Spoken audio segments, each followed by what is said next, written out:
Jananam sukhadham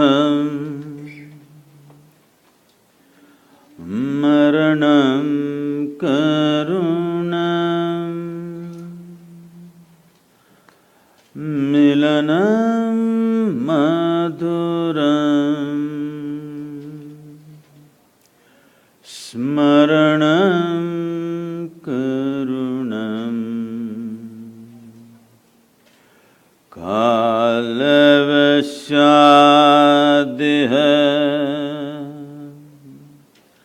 सकलं करुणं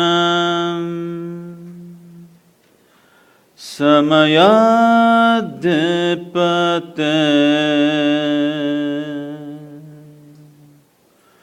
अखिलं करुणम्.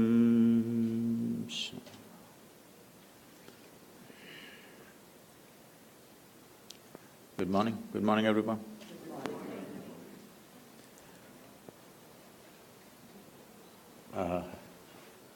Today we're supposed to look at life sense. When we say life sense, I'm particularly speaking to all the iPhone lovers. You're on Samsung.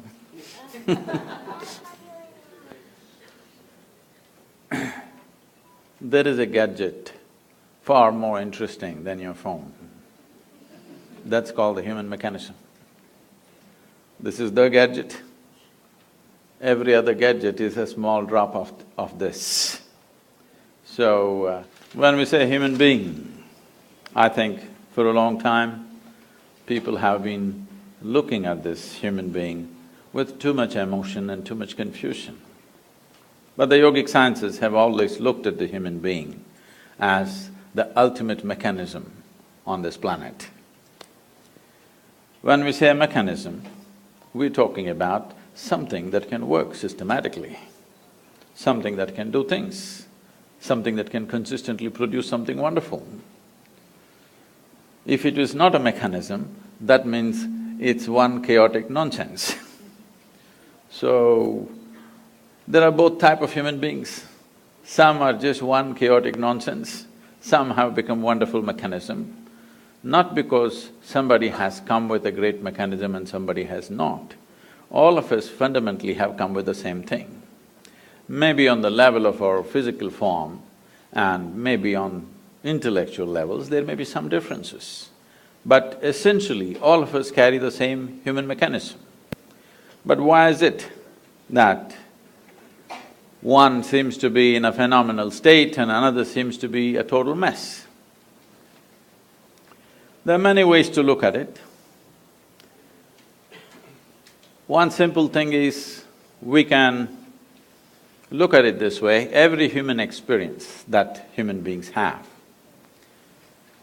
Here, the little children, you have to do something to make them unhappy right now. You have to do something to make them unhappy. But there are a whole lot of adults, you have to do something to make them happy.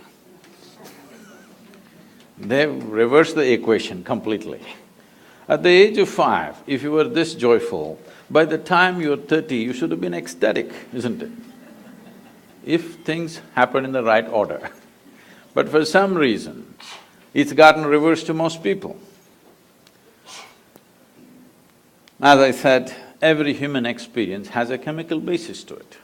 We can call it peace, we can call it joy, we can call it love, we can call it blissfulness, we can call it ecstasy, we can call it agony, anxiety, misery, stress, tension, whatever we want to call it. Every human experience has a chemical basis to it. Or in other words, what you call as myself right now is a chemical soup. The question is only, is it a great soup or a lousy soup?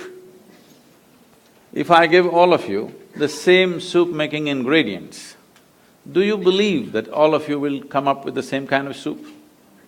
No. 500 varieties of soups will happen, that's all that's happened.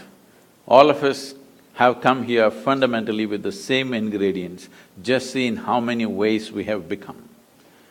The reason is, We have been given such a complex mechanism, and do you agree with me, all the gadget lovers, I'm asking you? This is the most sophisticated machine on the planet. Do you agree with me? So I'm asking you, someone gave you such a complex and sophisticated machine, have you read the user's manual? No. So without the user's manual, if you operate something, how would you do it? By accident, something will happen. Once in a way it works. Once in a way something is working.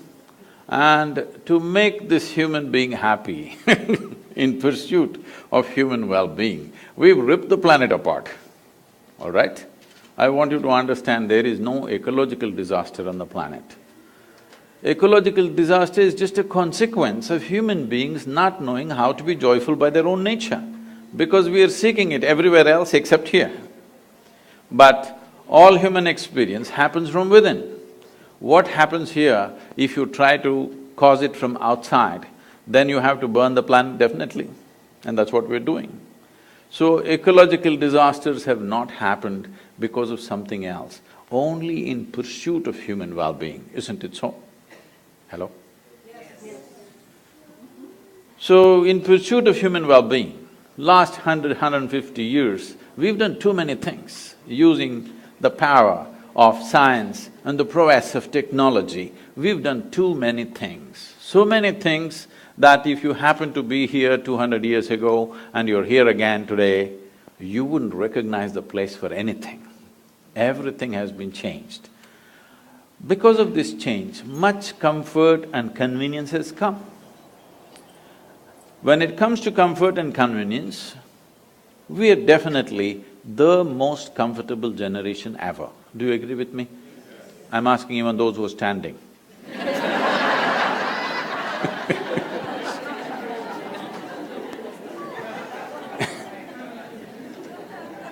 We are definitely the most comfortable generation ever, isn't it? But we cannot claim we are the most joyful, we cannot claim we are the most loving, we cannot even claim we are the most peaceful. To be peaceful and happy, today I'm sure many people are propagating this, and even the so-called spiritual leaders are going about saying, peace is the ultimate goal of life. Such people will only rest in peace. Because, tell me, today, if you want to enjoy your lunch today, if you're not ecstatic, at least you must be peaceful, isn't it? Hello? If you're not in some state of ecstasy, at least you must be peaceful to enjoy the food that you eat, isn't it?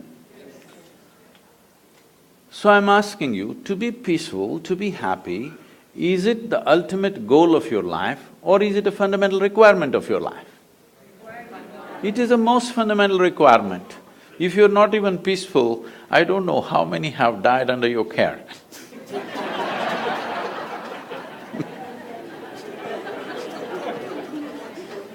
Because when you're not even peaceful and happy, you tend to do things which are neither good for you nor for anybody, isn't it? This is the nature of the human being.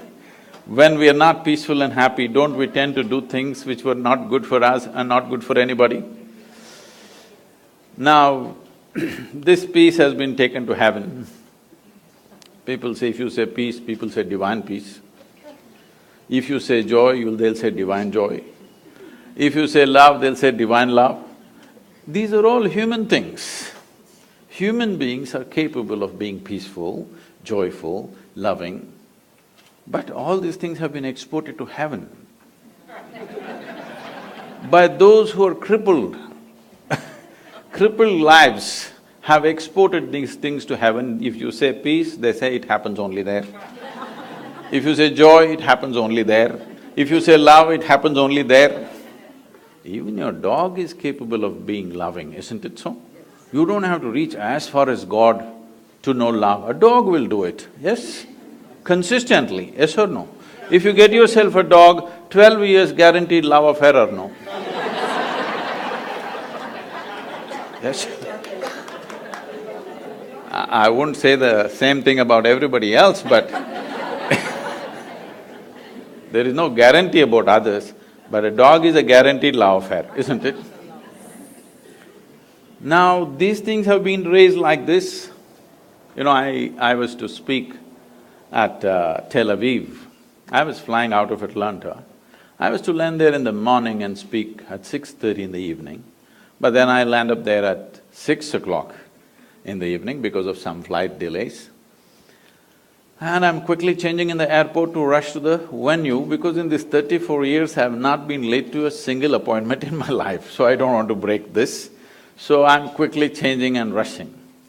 And I'm famished because I'm traveling by an American airline, there's nothing edible on the plane, you know? There's nothing edible on the plane. So I'm really famished.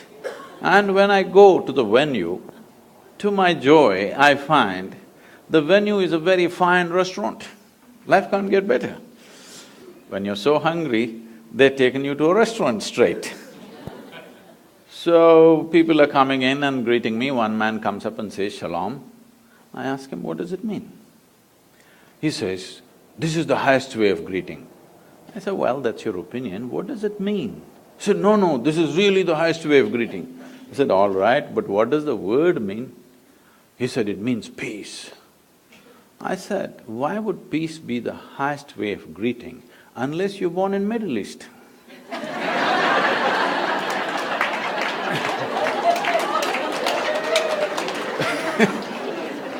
In South India, somebody comes up to me in the morning and says, "Peace." I'll say, "What's wrong with you?" So I'm saying anything that you are deprived of will slowly rise to heaven.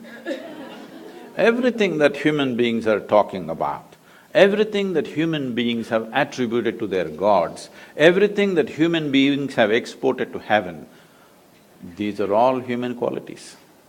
Yes? Those who made themselves incapable, they're talking it'll happen somewhere else. But today human intellect is sparking like never before. Never before this many human beings could think for themselves. Yes? Never before in the history of humanity.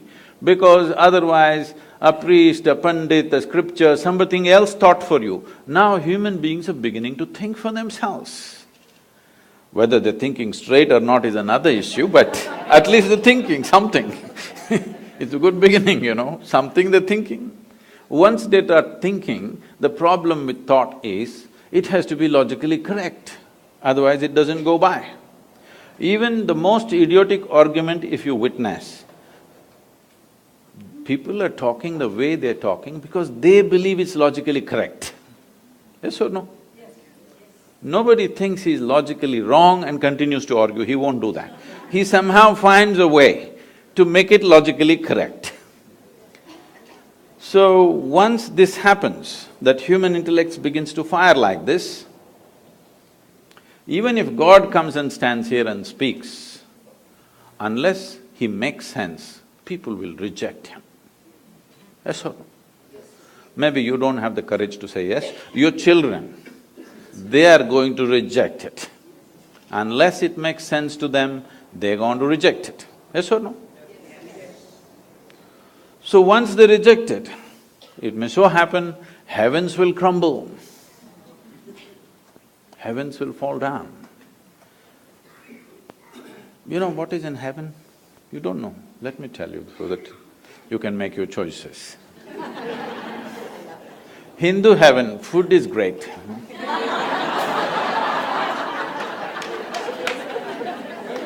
Because Nala himself cooks for you there.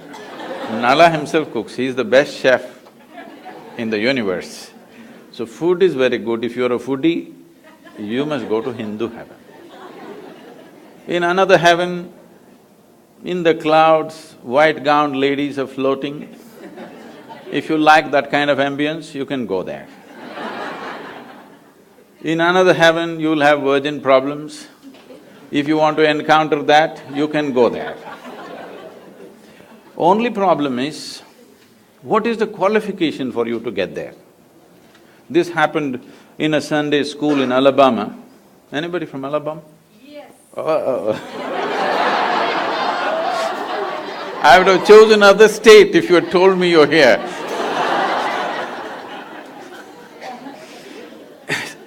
The Sunday school teacher, in his enthusiasm, asked the tiny tots, "What do you have to do to go to heaven?" Little Mary stood up and said, "If I scrub the church floor every Sunday morning, I will go to heaven." "Absolutely." Another little girl stood up and said, "If I share 50% of my pocket money with my less privileged friend, I will go to heaven." "Absolutely." Another boy said, "If those who are in need of help, if I reach out and help them, I will go to heaven." "Correct." Little Tommy in the back bench stood up and said, "You gotta die first."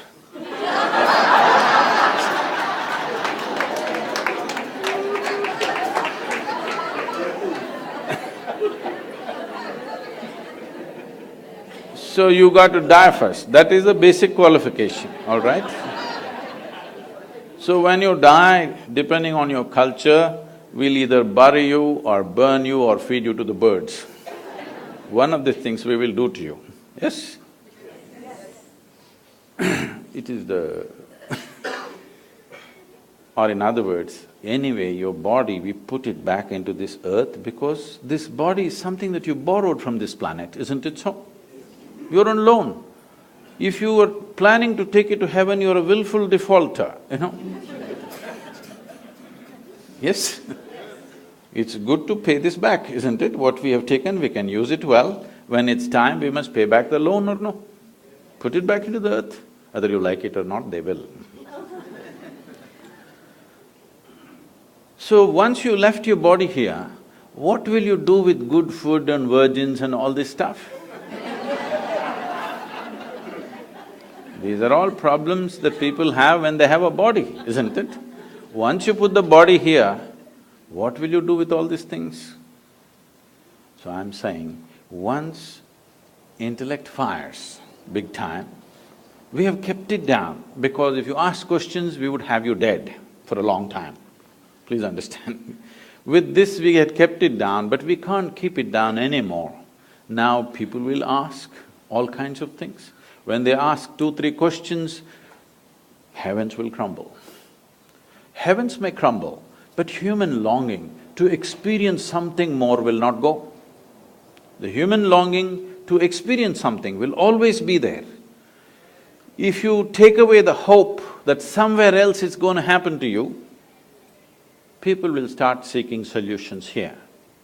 When they start seeking solutions here, if you don't show them a way, if you don't show them a way which is logically correct and scientifically ascertainable way, where you can take charge of your inner experience and cause the kind of experience that you want to be in, if you don't teach them the ways, if you don't give them the technologies for inner well-being, then I would say in another 60 to 80 years' time, 90% of the humanity will seek chemical solutions.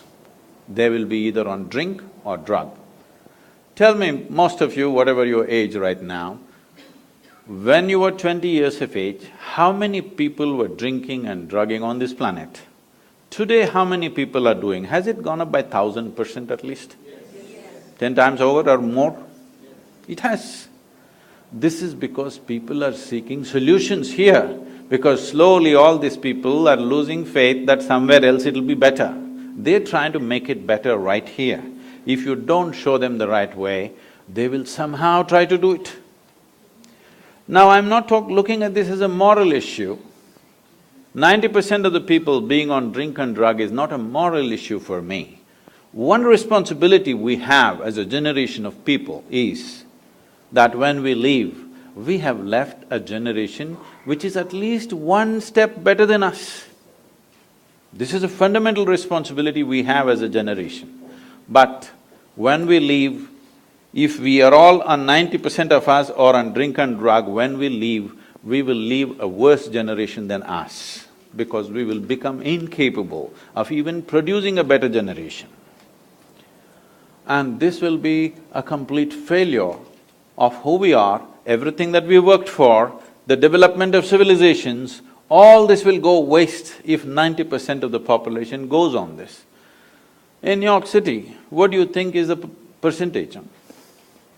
I'll leave it to you. People from New York tell me. What do you think is the percentage who are seeking some kind of chemical solution for their experience to make themselves peaceful? They have to drink something or pop something. What do you think is the percentage?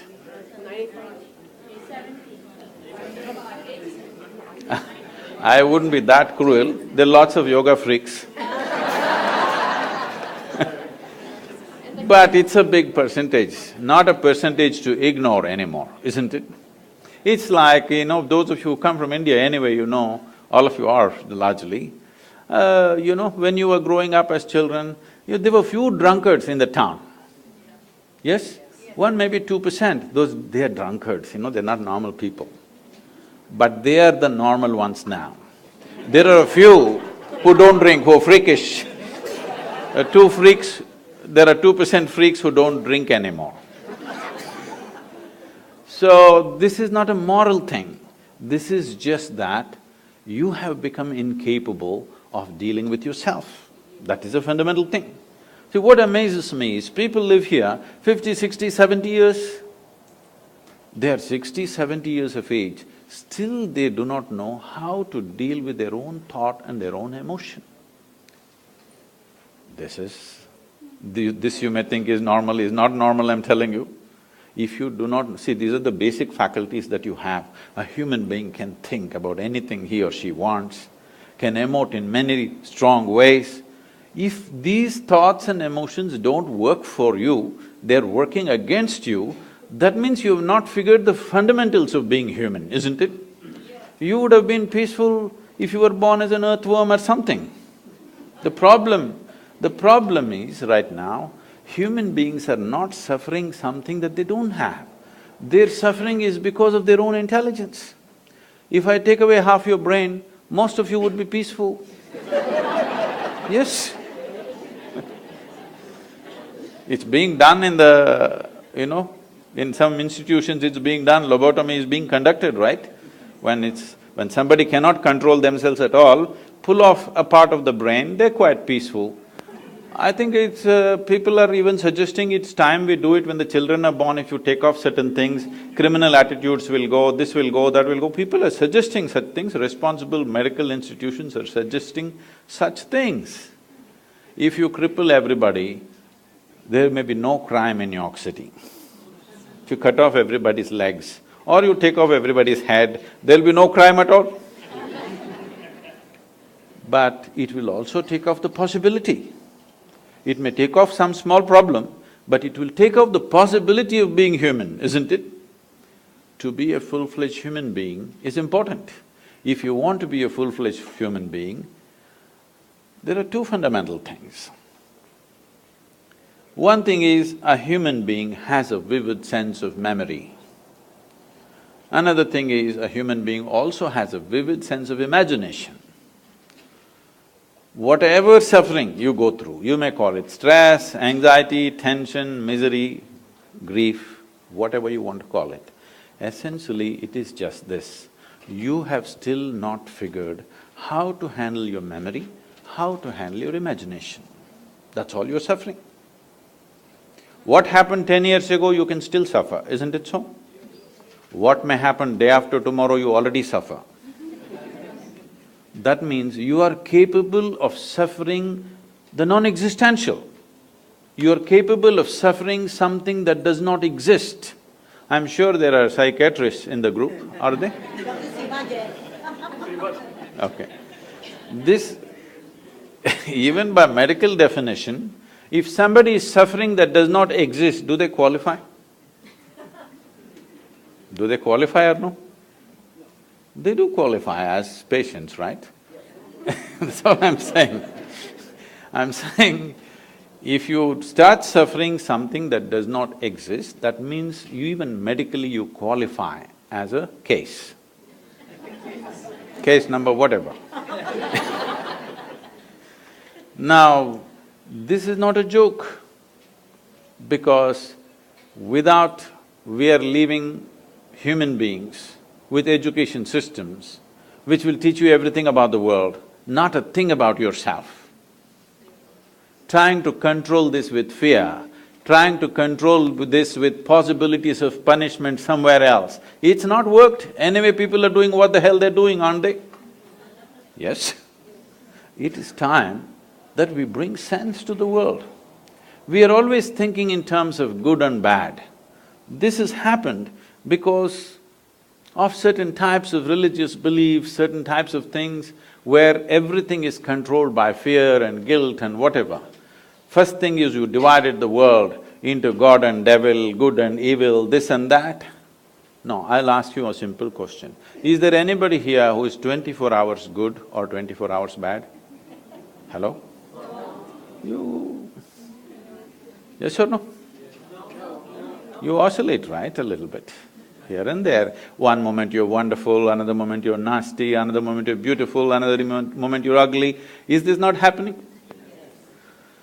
So, if we have to divide you between good and evil, probably we have to cut off a part of you. That is what they're saying. If we take off certain parts of your brain, all evil will go and you will become pure and useless. The biggest problem is we've been trying to produce good people. The world never tried to produce sensible and joyful people. We've always been striving to produce good people. And it's good people who are constantly at each other.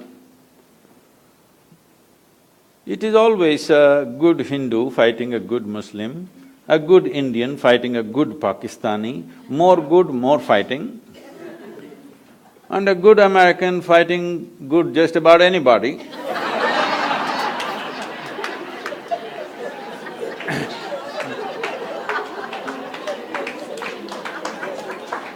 Because the more good you think you are, more confrontational you have become. Please see this. The more good you think you are, you naturally become more confrontational with just about anybody around you. If you think you're very good, how this has come to you in your mind is, you look at these people, she's not okay, she's not okay, she's not okay, he's not okay, he's not okay. Compared to all these people, I'm good, I'm very good means nobody is good. Nobody is okay. Nobody is okay is not a question of goodness, it's a question of madness. The madness has settled in. This has to go means human consciousness has to rise. You have to look at this tremendous possibility that we have come with. And is it true? Can you see me at least? Hello, everybody? Even if you're not listening, can you see me?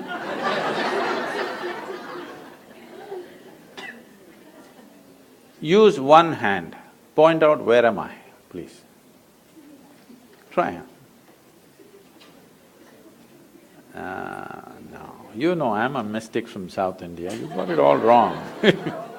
Now this light is falling upon me, reflecting, going through your lenses, inverted image in the retina, you know the whole story. So where do you see me right now? Within yourself. Where do you hear me right now? Within yourself. Where have you seen the whole world? Within yourself. Have you ever experienced anything outside of yourself? Have you? Right now, someone sitting next to you, they touch your hand, you think you're experiencing their hand. No. You're only experiencing the sensations in your hand, isn't it? Even without the help of the other person, you can, with little imagination, cause the sensations you want, isn't it?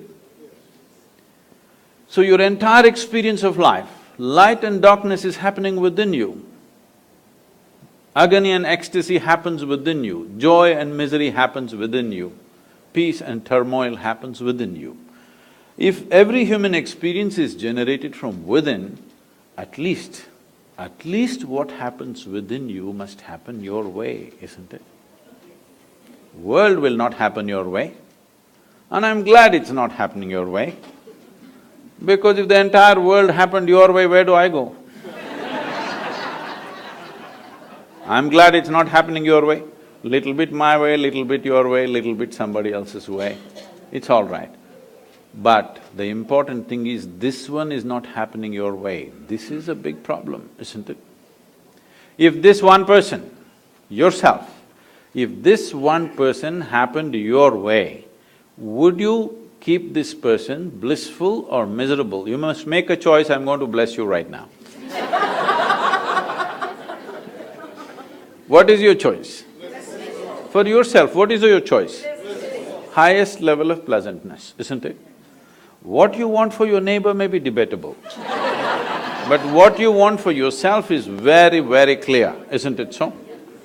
But why such a simple thing is not happening? Simply because, you know Charles Darwin? Some 150 years ago, 2012 was 200th birth anniversary of Darwin. Some 150 years ago, he propounded a theory and he said, what was a deer could have become a giraffe, so many million years. What was a pig could have become an elephant, so many more million years. What was a monkey became a human, but it happened rather quickly. Yes, so quickly that anthropologists think there is a missing link. They're still looking out, I'm saying. Did anybody meet? Did you meet a missing link, I'm asking? No. Now, they're saying the DNA difference between you and a chimpanzee is only 1.23%. 1.23% is not much of a difference, isn't it? Not much of a percentage. Not a percentage to boast about, isn't it? The thing is just this, physiologically, you're only 1.23% away from a chimpanzee. But in terms of your intellect and awareness, we're worlds apart from a chimpanzee. So this is the problem. You have an intelligence for which you don't have a stable enough base. Now, this same intelligence, the sharper it is, the more it pokes you. So people are thinking dulling it, either with wine or divine, is the solution. Somehow dull it for some time and you feel peaceful. Dulling it not the solution, sharpening it to a point where it'll work for you is the solution, isn't it? If you dull it, you're somehow crippling yourself, isn't it? In some way you dull the system. Maybe you think it's temporary, but if you dull the system, in some way you're crippling yourself. If crippling yourself is a solution, death is a better solution, isn't it? Yes or no? If taking a little bit of the brain is a solution, blowing your brains out is definitely a better solution, more efficient. This happened. I was teaching a program in India and somebody stands up and she introduces herself. She says, I've come from Singapore, in the last 2 years, I committed suicide 5 times. I said, stop. At this level of inefficiency, you are not getting anywhere.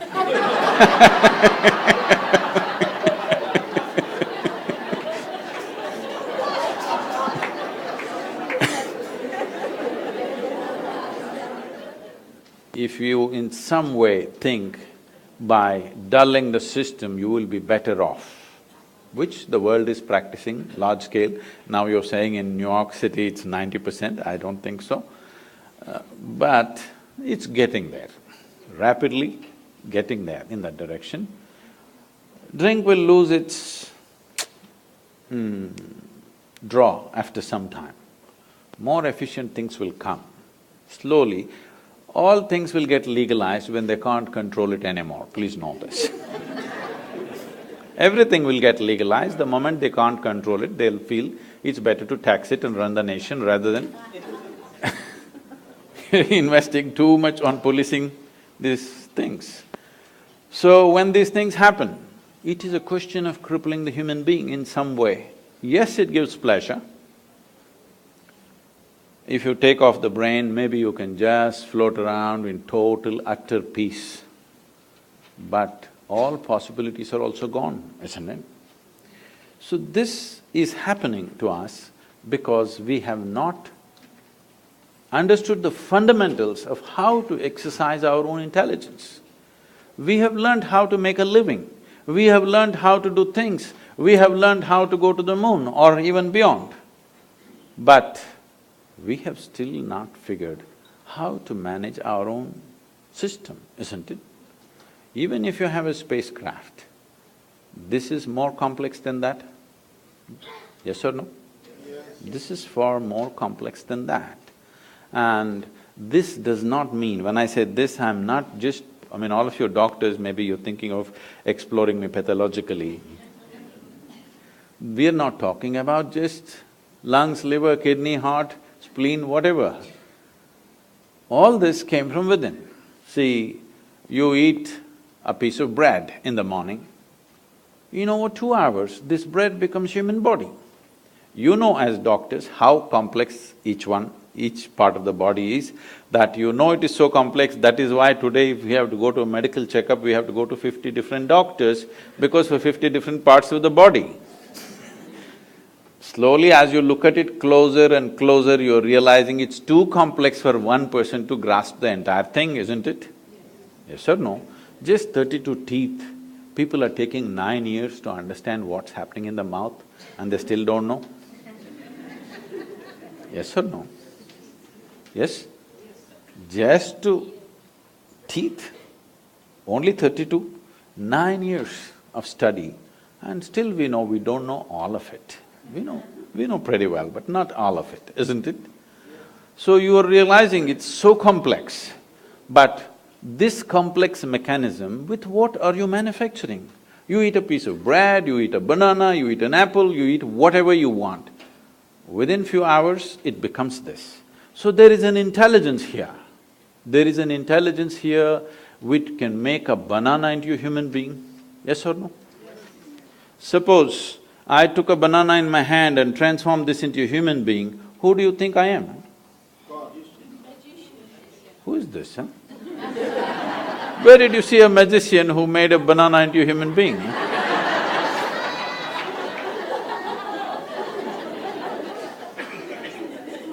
What is this? Only Creator could do this, isn't it? But every one of you are doing this every day. Only thing is, you're doing it unconsciously.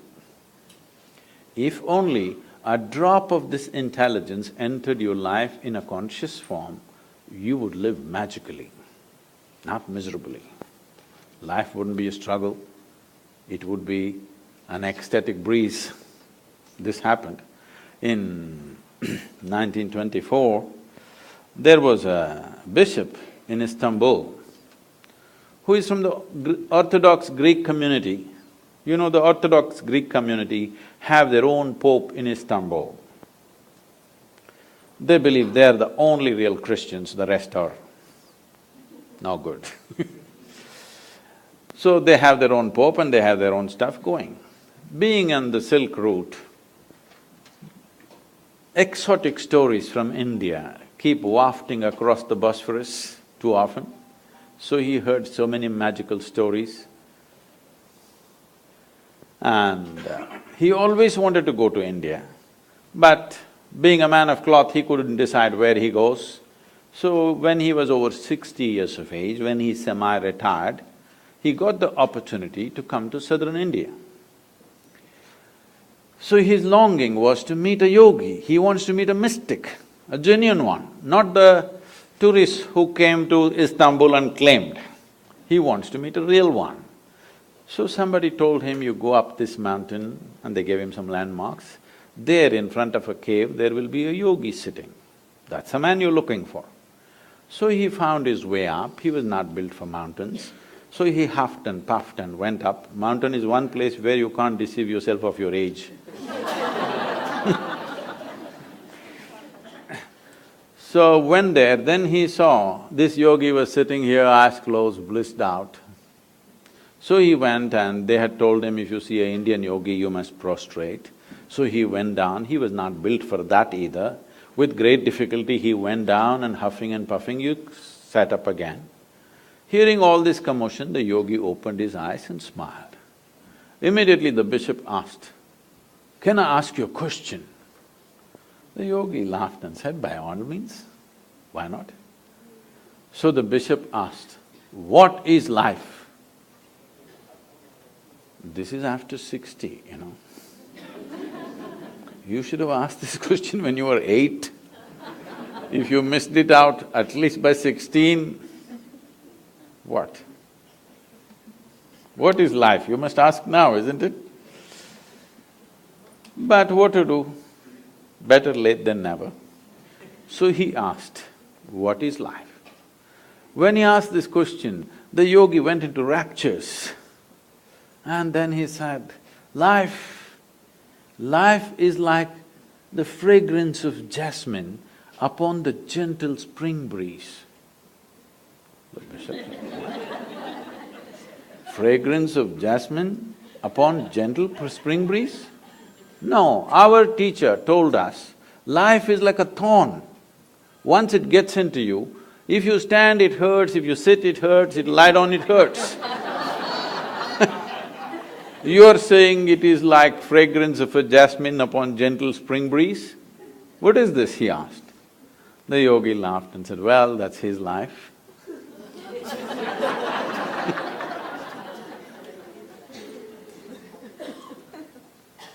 The experience of your life is entirely generated from within, is that so? What is being generated from within must be happening your way. Must happen your way, isn't it? But right now, just about anybody can make you happy, make you unhappy, make you miserable, make you frustrated, make you angry, make you so many things. This means you're in a very deep state of slavery. Somebody decides what should happen within you, not even around you. What should happen within you, somebody decides. This is a terrible state to be in, isn't it? Because we have not taken charge of this fundamental thing. Something so tremendous has been given to us, but we are busy. We read one piece here, one piece there, we read one tidbit from this scripture, another tidbit from that scripture, and self-help book, this book, that book, all tidbits. But it's not working here and there in small way. On a certain day, a bull, you know a bull? A bull was grazing. Chomp, chomp, chomp, chomp, chomp. Slowly, green grass led him deep into the jungle. He went deep inside. There was a lion who was past his prime and he was having difficulty hunting in the jungle because the animals are fast and he is getting slow. Then he saw, after many weeks of grazing, this bull had become nice and fat. He saw this nice fat bull, his mouth watered. He stalked him, found the right moment, pounced upon him, killed him and ate him up. Stomach became full. With great satisfaction, he roared. There were a few hunters passing by. They heard this roar, they tracked the lion down and shot him dead. The moral of the story is, when you're so full of bull, you should not open your mouth.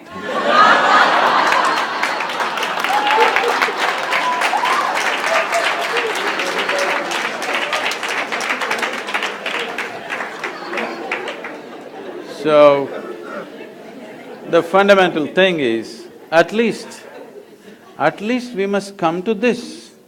What I know, what I do not know, I do not know. Is this okay? Can we come to this much sincerity? What I know, what I do not know, I do not know. Is it okay? Yes. No, right now the thing is, whatever I don't know, I believe. Whatever I do not know, I believe. Once you believe, you get enormous confidence without clarity. Confidence without clarity is the biggest disaster on this planet. Human beings who don't have clarity must at least have humility and hesitation in them. No clarity, but they have confidence. Oh, because See, the nature of human intelligence is like this. If you do something stupid right now, tonight, your intelligence will bother you. Why did I do this? This is the nature of human intelligence. But if your stupidity is scripture endorsed or God endorsed, then you can do the same idiotic things with utter confidence. You don't have to turn back and look. It doesn't matter what is the result of your actions, how horrendous it is, but you can go on doing it because God has endorsed your stupidity. Can we come to this much, at least all of you doctors, you must come to this, what I know, I know, what I do not know, I do not know. Is it okay? Yes. Because I do not know is a tremendous possibility. When you see truly, when you genuinely see I do not know, the longing to know and seeking to know and the possibility of knowing becomes real in your life.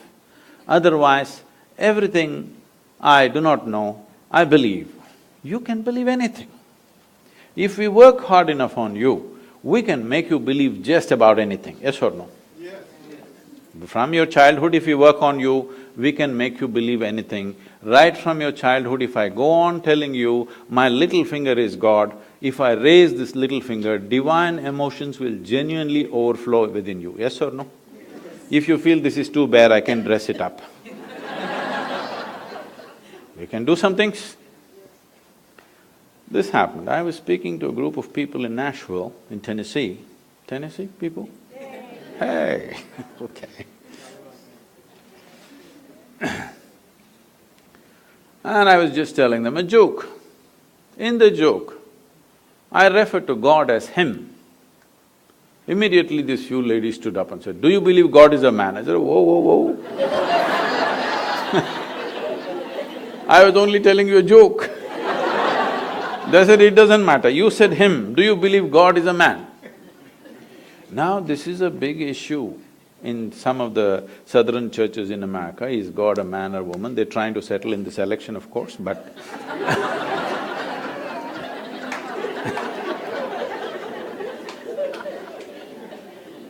is God a man or a woman is going to become a serious issue in America in the coming years, once the president is on. But in India, we have no such problems. We have a man god, we have a woman god, we have an elephant god, we have a cow god, we have a snake god, we have a crawling one, we have a creeping one, we have a flying one, every kind. Because we are a very wise culture, we foresaw all the future problems that may occur. Who knows who will claim tomorrow what? I was just 2 weeks ago, I was in Uganda. You know, in Uganda, there was this… Some of you come from there? Oh, yeah. I was in Uganda 2 weeks ago. And Idi Amin declared, "God is black." I agree with him. Because if a white man can have a white god, why can't a black man have a black god? What's the problem? But these people don't know, because they've never seen God, you know. They saw only the messengers, sons and stuff. In India, we know God is brown. Yes, because God Himself landed in India 9 times. You know this? 9 avatars, 9 times God Himself landed in India, Himself. Not His son, not His messenger, Himself. Indians Indians are always very proud of this. God came Himself to India. To other places He sent messengers, sons. So, wait. So I keep reminding them, that is because God wouldn't trust anybody with Indians.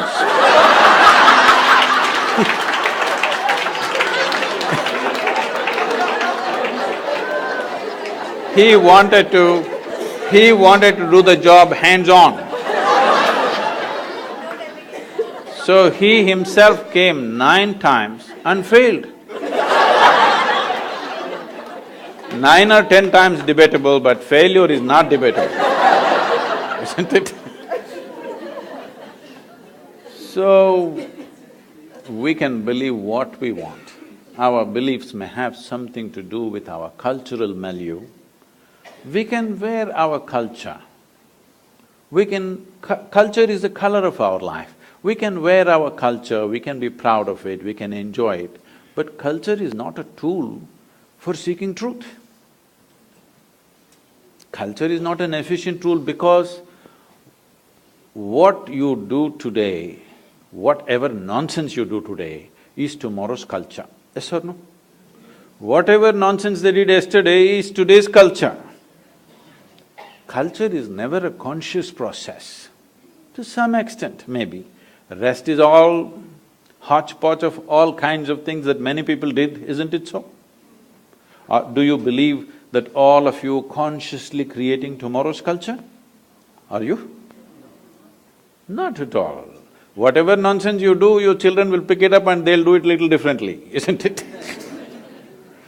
So, culture is not a conscious tool, culture doesn't have sharp edges, it is just like that, simply evolving like an amoeba in various forms, everybody in this room full of people, each person will have their own understanding of what is Indian culture right now. Yes or no? And you're free to have that, because it is you who making the culture, you're the producers of culture. This is not an instrument of truth. But if you do not know the truth about your own nature, how can you conduct this well? Only by accident. When you conduct something so sophisticated by accident, anxiety is natural, isn't it? Everybody is a client, you can put that up in your practice. Psychiatrist, everybody is a client. I was just joking, we started many crematoriums because the conditions were very bad in southern India. Isha started many crematoriums. People asked Sadhguru, what should be the byline? So we called it Kayantasthanam, that means where the body ends. Byline, I said, put it, everybody is a customer. Don't do any market development, just wait. Everybody will come one day. You don't have to do any marketing. Anyway, they will come, isn't it? So, madness is also going to become like this, that almost everybody is a client. If you get angry, you say, I'm mad at you, isn't it? You're admitting it. But without doctor's help, you're able to come back to reasonable states. But you're flying off. One day when you cross the line, if you cannot come back, then you're clinically ill. Yes? But otherwise also you're ill. If you do not know how to manage your own thought, if you do not know how to manage your emotion, if your intelligence does not function for you, it functions against you, would you term this kind of madness? Maybe there are not enough couches for all of you, so we left you loose on the street. But it's happening, isn't it? So, especially all of you being in medical profession, I would plead with you, you must invest some time upon yourself. If you believe that the work that you're doing is important, the most important thing is you work upon yourself. Because nobody can produce anything beyond themselves. Your work is only an expression of what you are. Nothing more than you can ever happen. Unless you enhance this, what you do can never be enhanced. Enhancing this means, there are many ways to look at it. I'll put it very simply, considering that I have to catch a plane. See, when we say intelligence, today, because of English language and the so-called modern education, the kind of education that most of us have gone through is just education which was designed to produce obedient people, not intelligent people. It was not designed to cultivate geniuses. It was designed to curb your genius and make you into an obedient person, so that you can take orders from Her Majesty's service.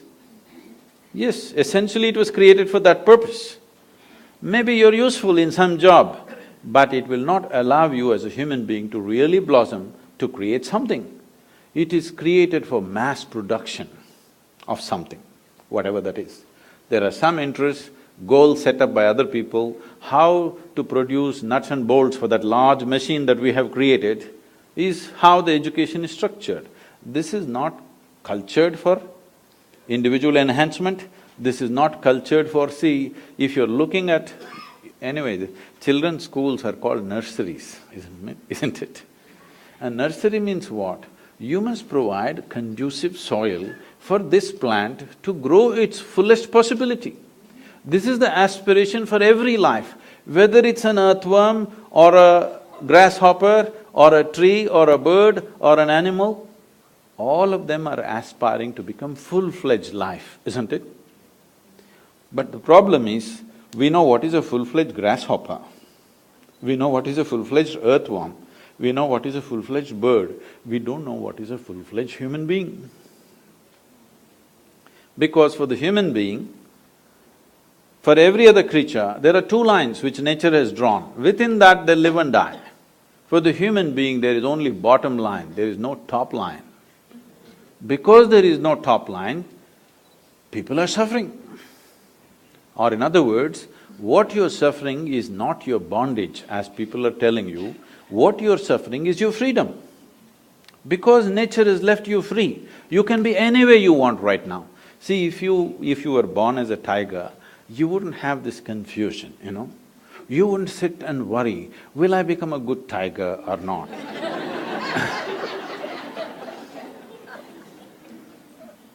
If you eat enough food, you will become a good tiger.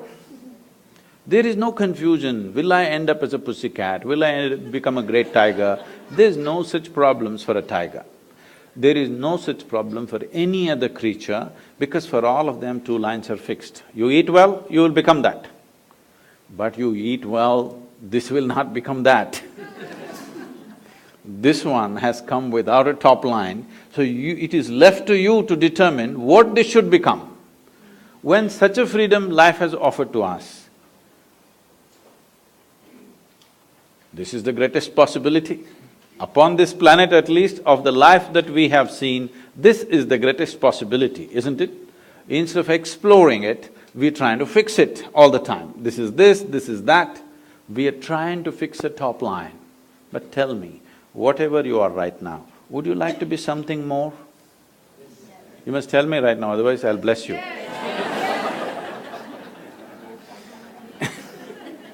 If that something more happens, what? You want something more, if that happens, what? More. So, you seem to be wanting to expand in installments slowly. So let's say I will make you the king or queen of this planet. Don't look at me hopefully. Does it look like I'm going to commit such a blunder today? No. Suppose you become the king or queen of this planet, will you be fulfilled? I'm asking you. You will look at the stars, isn't it? Yes or no? This is the nature of the human being, because you are not looking for more, you're looking for all. And all cannot happen physically. If you're looking for all, this means you're looking for a boundless goal, an infinite goal. You're looking at infinity and going in installments. This is a terrible crippling process. Yes, you're looking at the infinite, your goal is infinite nature, but your approach is installments. Can you count 1, 2, 3, 4, 5 quickly and arrive at infinity one day? You will only become endless counting, isn't it?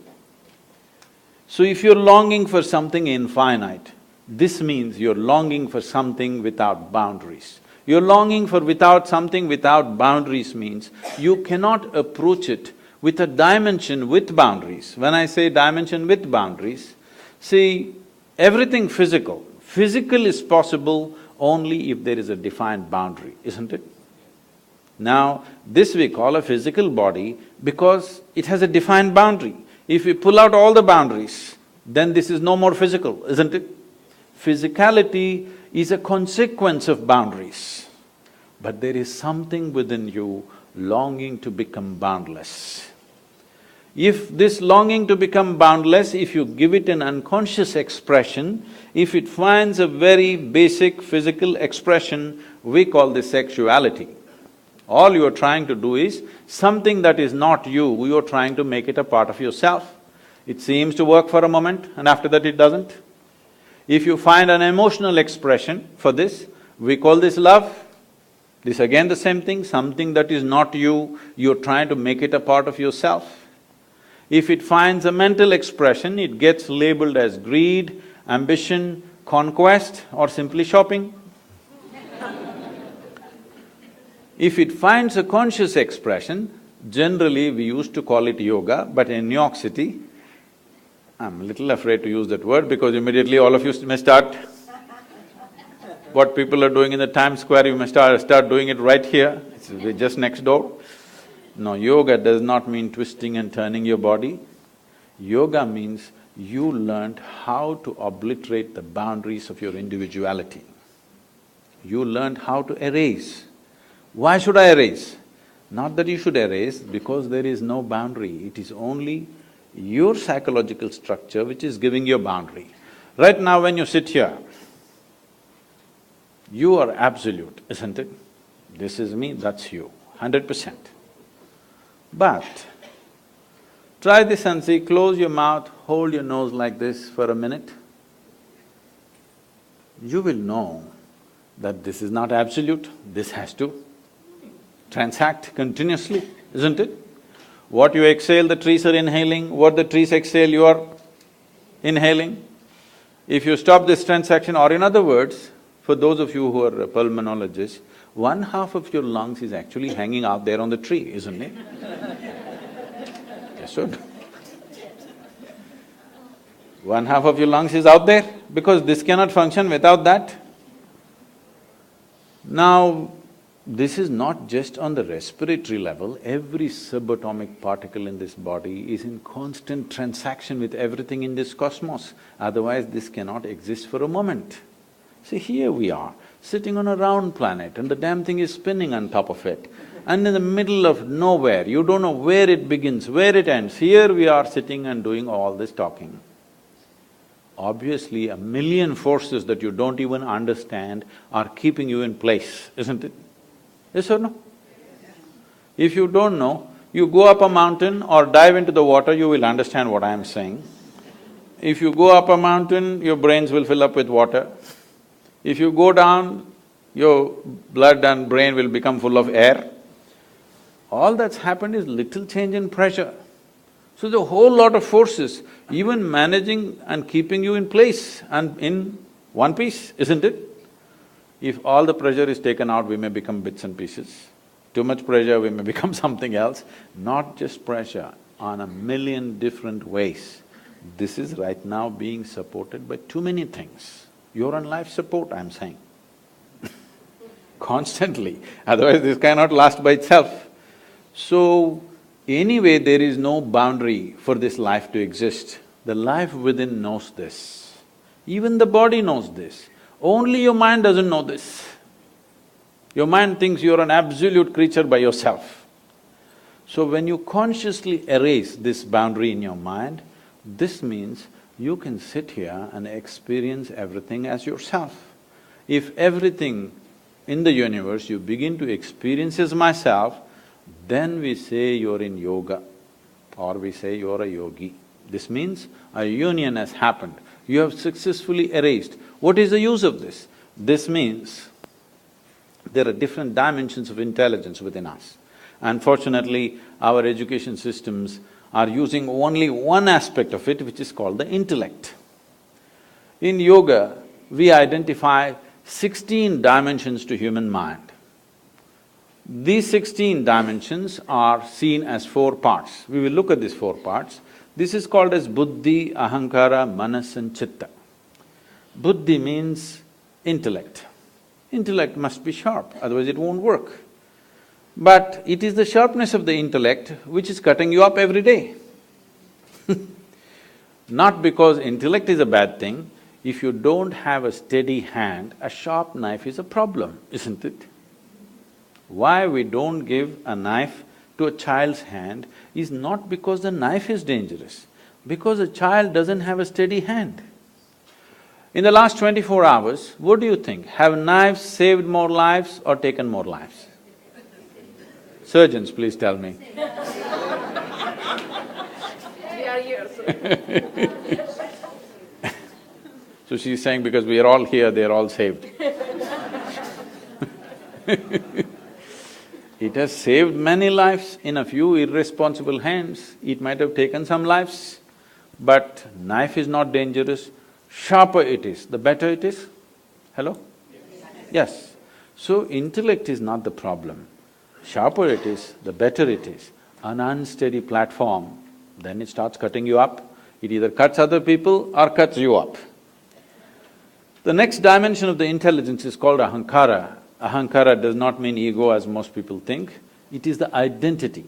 Because the nature of the identity, the subtlety of the identity determines how your intellect functions.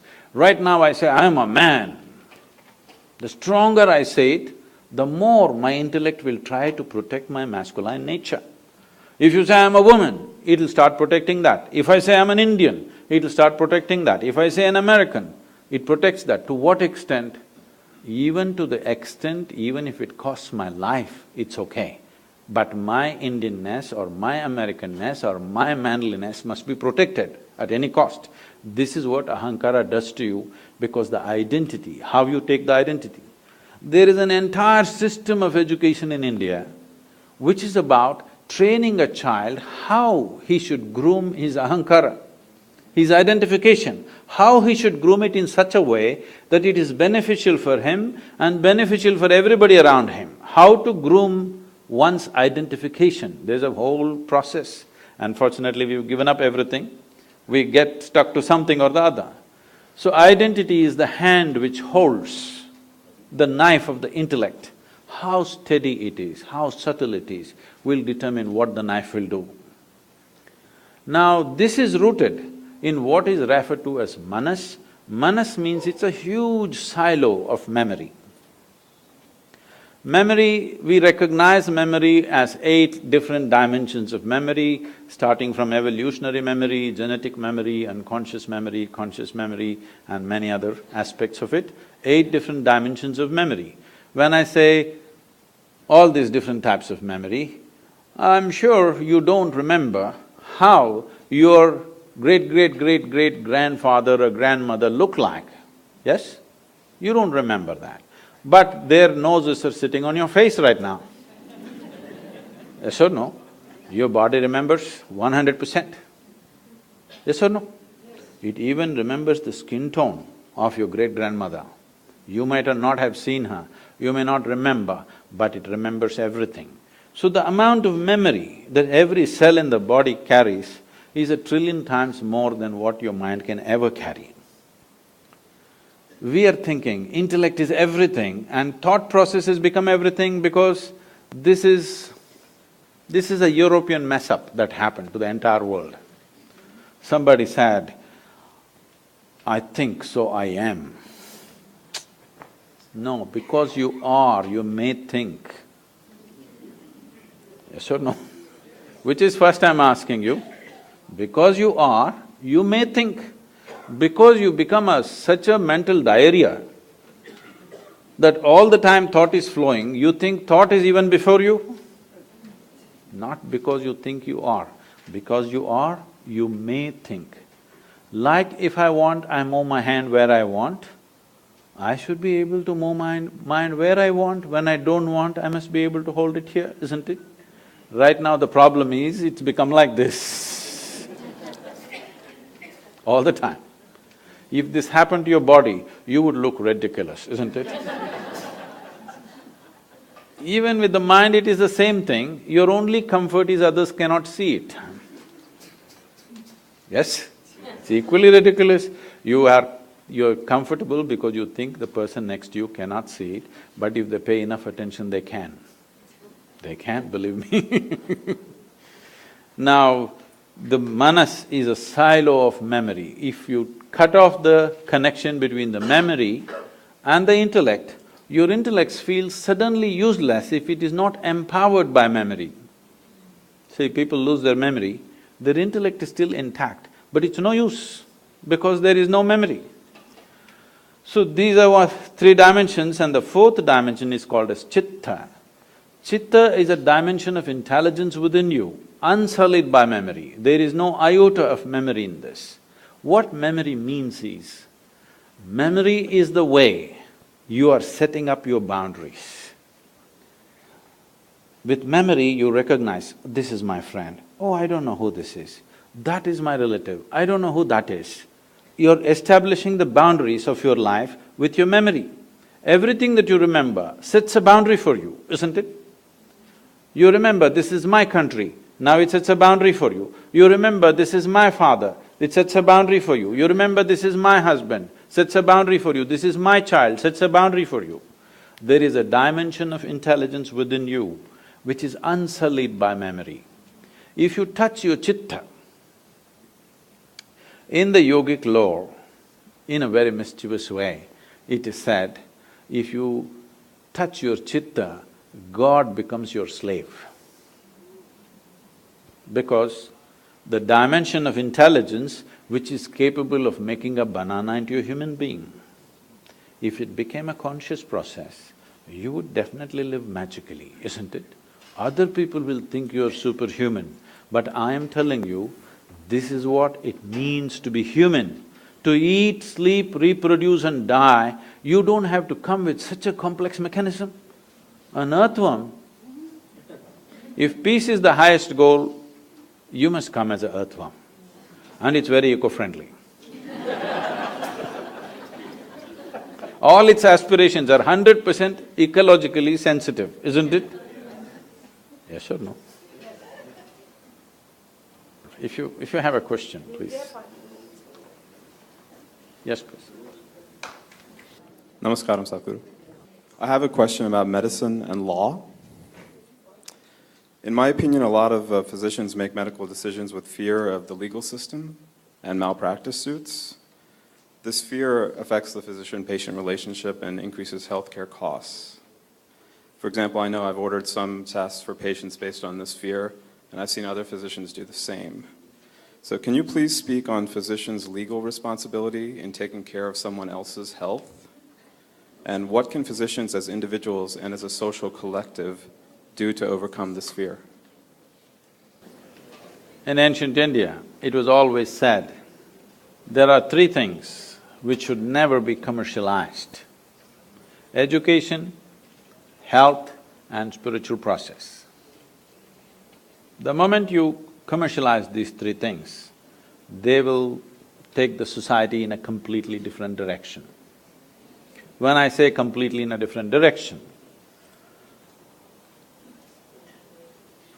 people are telling me, I have no way to check the statistics, they're telling me the food industry on the planet is $7.6 trillion. The pharmaceutical industry is $7.2 trillion.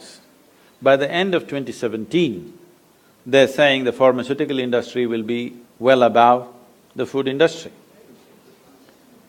This doesn't look like we are creating health on the planet, right? We are eating more medicine than food. Doesn't mean that we're doing great, obviously. So somewhere we've gone little off the rails. And I'm sure, I know what I say is not going to be very popular here. All of you have taken up a certain oath, isn't it? So your commitment is to health. Your commitment is not to legal systems. Your commitment is to health and life of the person who sits in front of you at that moment, or usually they lie in front of you probably. Your commitment is to that life and the well-being of that life. If legal systems are such right now, people are exploiting it in many different ways for their own advantages. Let it be so, one or two will suffer, I know. But suppose all of you practice medicine as it should be for the well-being of the patient, I'm sure most of the time that's your concern. But sometimes legal systems, other things take over. If you ignore those things and do it, suppose half of you have liability cases against you, then they have to change the law. Right now, only 1 or 2% are under the liability, so they won't change the law. I'm saying you must become a majority. Then the law will change, obviously. But medical systems, healthcare, your education and the capability to meddle with somebody's life, all this was given to you with a trust that you will always keep the well-being of that person above everything else. Let's keep it that way, please.